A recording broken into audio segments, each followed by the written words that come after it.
Okay, here we go. NXT review for the first real episode of NXT since TakeOver. It began with Johnny Gargano in the ring celebrating his newly acquired North American Championship belt. He's gloating. Well, he deserves it. He won, right? And hey, I don't begrudge him. I'm a fan. But he's celebrating, and then Tommaso Ciampa shows up and kind of begins to claim a little bit of credit, I guess, for Gargano's recent successes. He kind of says a line to the effect of either you followed the advice of, followed the example of, or listen to the champ. Something like that. He basically tries to be like, you're so good right now, and you finally won your first singles championship because you followed my lead. But he also kind of seems to be not just out there to be a jerk and get Johnny riled up. He seems like he's almost kind of extending an olive branch, to be honest with you. He wants, I hate to say he wants to reunite DIY, but maybe rekindle their friendship at the very least, right? So, but Johnny, he resists. He doesn't want anything to do with it. He basically tells him, all but about to tell him to jump off, bridge or something like that. And then the Dream shows up. And the Dream had recently won the Worlds Collide tournament, which featured wrestlers from NXT, NXT UK, and 205 Live. And the winner of which was given the opportunity to challenge for a belt on whatever show of the three that they wanted. And I believed at the time that this might be an opportunity for the developmental shows and 205 Live to kind of not be merged into one show, but be merged into a relationship where you would not be surprised to every now and then, once a month or so, or from week to week even, see somebody from 205 Live on NXT, or somebody from NXT on 205 Live, or somebody from NXT UK on NXT. They maybe want you to kind of start to look at them as not one show, but one unit with, 3 different shows within that unit, right? So, but the Dream is kind of, predictably in the end, he's going to challenge for a belt on his home show.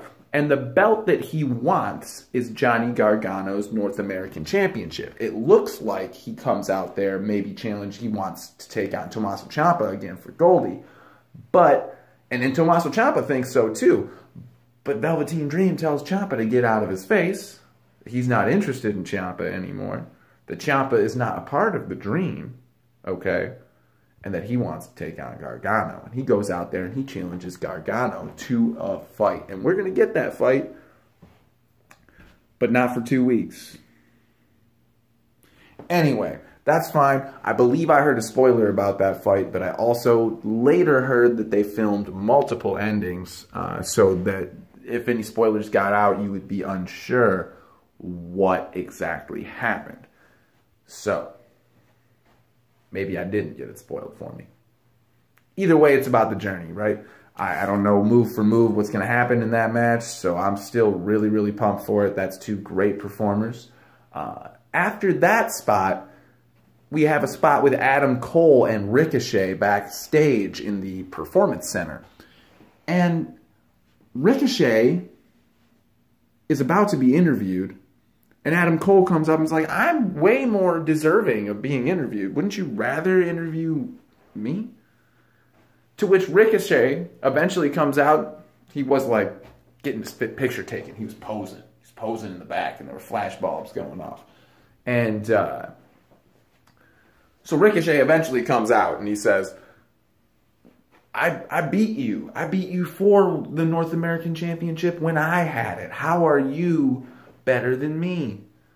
And Adam Cole won't back down. He still believes that he is the guy who really deserves to be the next man in line after the Ciampa and, or not Ciampa, excuse me, Gargano Velveteen Dream situation is handled. He believes he should be next man in line for that championship. And Ricochet disagrees. And both men, I think, have a valid claim. Maybe Ricochet's is a little bit more valid. Either way, we are going to get that fight next week, which is fantastic. I'm really looking forward to that one. I really like watching Adam Cole. I really like watching Ricochet. They're very different, but both such professionals that they tend to complement each other's styles in the ring very, very well. It's always fun when you get a chance to see Adam Page. Adam Page. I might have done that already. Adam Cole.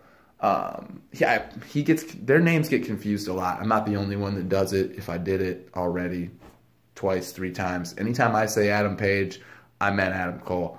Anyway, it's really, really exciting to see him in the ring. I really like it. I really like watching Ricochet.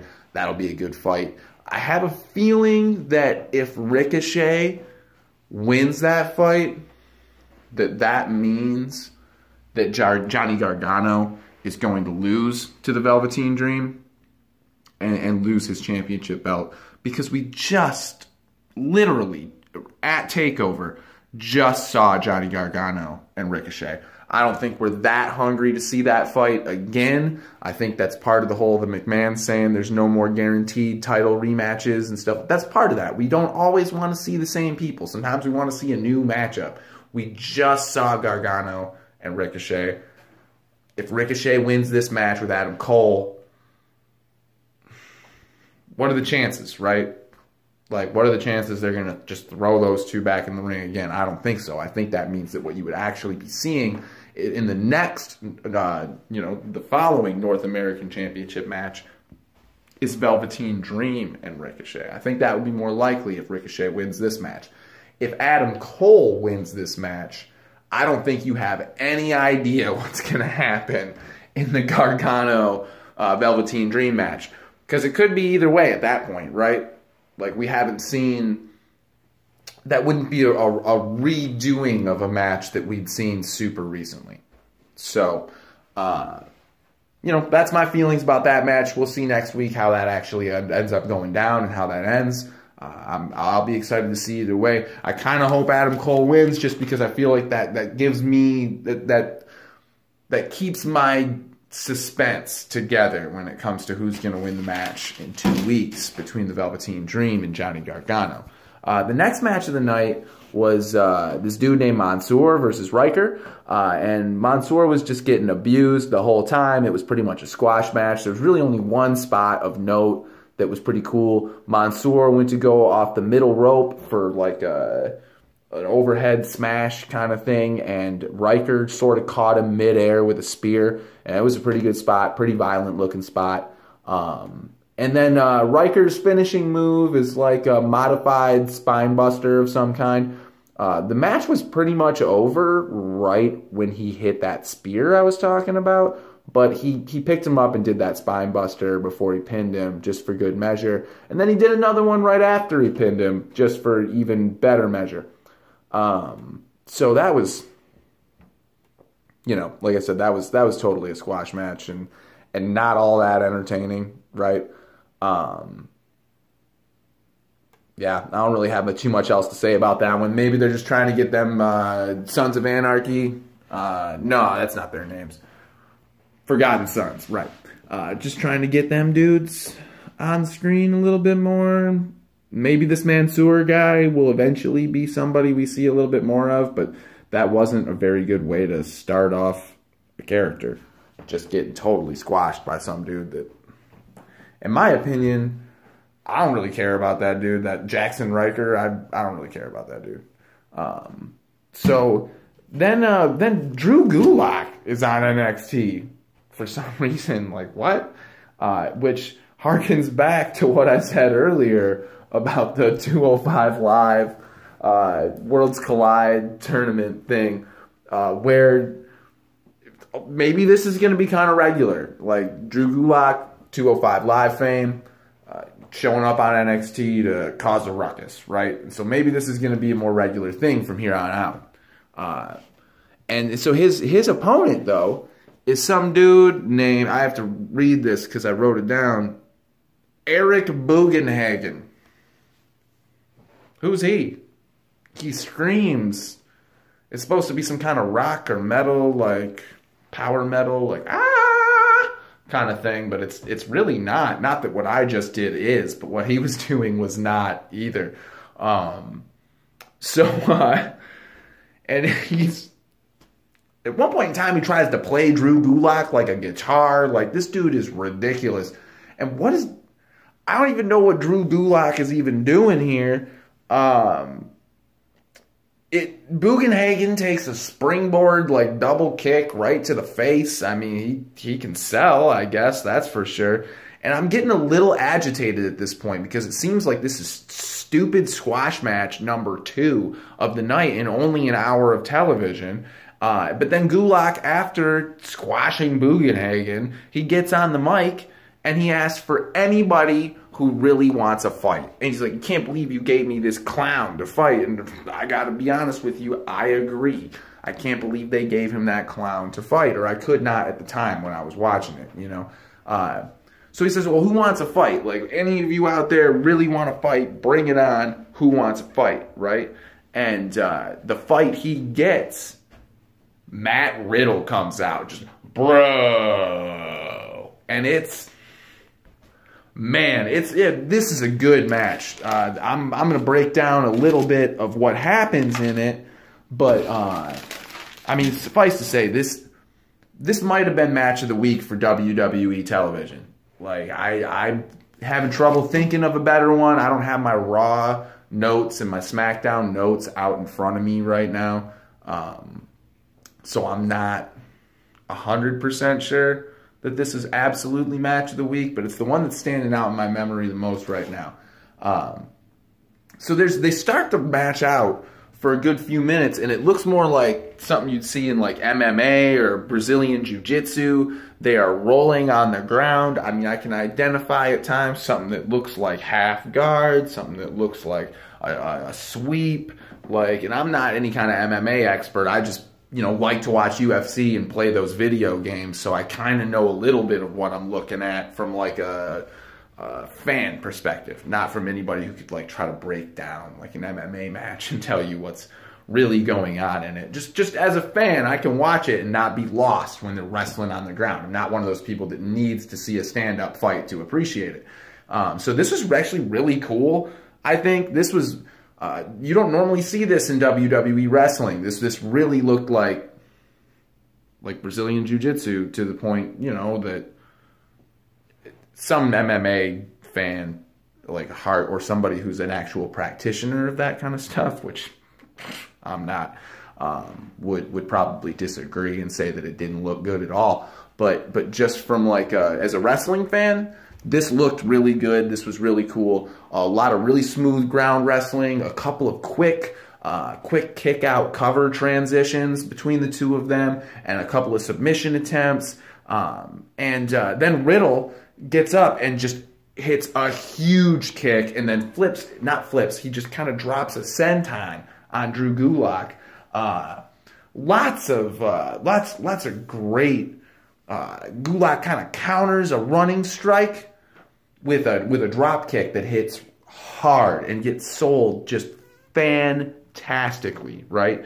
Matt Riddle, actually, he can really sell. It was hard to tell in some of the matches I've seen him in because he was mostly just beating on Cassius Ohno, but he really can sell. A much bigger man than him, too. It's easy to sell to a bigger guy because he can actually physically, like, pick you up and throw you around, and you don't have to, like, throw your own body too terribly realistically, right? He can throw you on his own. In a match between these two guys about the same size, you get actually a chance to like see Matt Riddle can actually sell a little bit, and he looks really good in the ring. His moves are good. His MMA type looking moves look really good. His striking looks really good. We got to see Riddle kind of hit a suplex, a really technical looking suplex that he bridged into a pinning attempt. It was a near fall. Gulak tried a submission, and then Riddle escaped. He power bombed Gulak and transitioned that into something kind of resembling a Kinshasa. He covered Gulak. We have a near fall, almost instantly, Riddle transitions that into his finishing the bro mission or something like that, I think they called it. And Gulak, you know, holds out as long as he can. He didn't tap immediately. He tapped eventually. He tapped when, you know, about where you would expect, right? And this, like I said, WWE match of the week so far, I think, for me. Then we get what was technically the main event of the night, even though I don't think it was as good of a match. It was a very good match. The Sky Pirates, is that what they're calling themselves? Kairi Sane and Io Shirai, and Bianca Belair versus Shayna Baszler, Jessamyn Duke, and Marina Shafir. Belair and Baszler open the fight, and it seems like Baszler kind of chickens out and goes to tag in Marina Shafir, who also kind of chickens out pretty quick. They both get run out of the ring pretty quick, and she tags in Duke. Shafir kind of got humiliated in that first spot, to be honest with you. She tags in Duke, who gets knocked on the ground. She gets knocked on her duff, just like the other two girls did by Belair. Belair is coming out with a strong showing. Then Belair tags in Kairi Sane, and Belair lifts Kairi Sane up over the top of her head, and Kairi Sane is kind of sitting there just like this, and into an elbow drop right on Jessamyn Duke. That might be spot of the week. I don't know. This may not be a better match to me than the match before it, but that might be the best spot that I've seen in a while. Yeah, Belair lifts Sane. She drops her into an elbow drop. Eventually, Kairi Sane is kind of getting, like, worked in the ring a little bit. Because Sane got tagged in for them to do the elbow drop spot. And she's getting worked by the three horsewomen here. It's not looking very good for Kairi Sane at all at this point, right? And it's about 3 or 4 minutes of this. It's starting to feel a little bit like, man, like hopeless. And Sane tries to escape for a hot tag, and Baszler gets this nasty looking stomp on the back of her head, either right before or right after she attempts a hot tag. And eventually she tags in Io Shirai, who starts to bring it to the three horsewomen. There's a couple aerial spots. They look pretty good. Io Shirai, I believe, tags in Bianca Belair, and there's another near fall in the match. And Kairi Sane, top rope. I can't remember how Jessamyn Duke and Marina Shafir got out of the ring, but Kairi Sane dives off the top rope into like a body press on the two of them. And Io Shirai tags herself into the match, which seems to upset Bianca Belair, who was the legal person in the match at that point in time.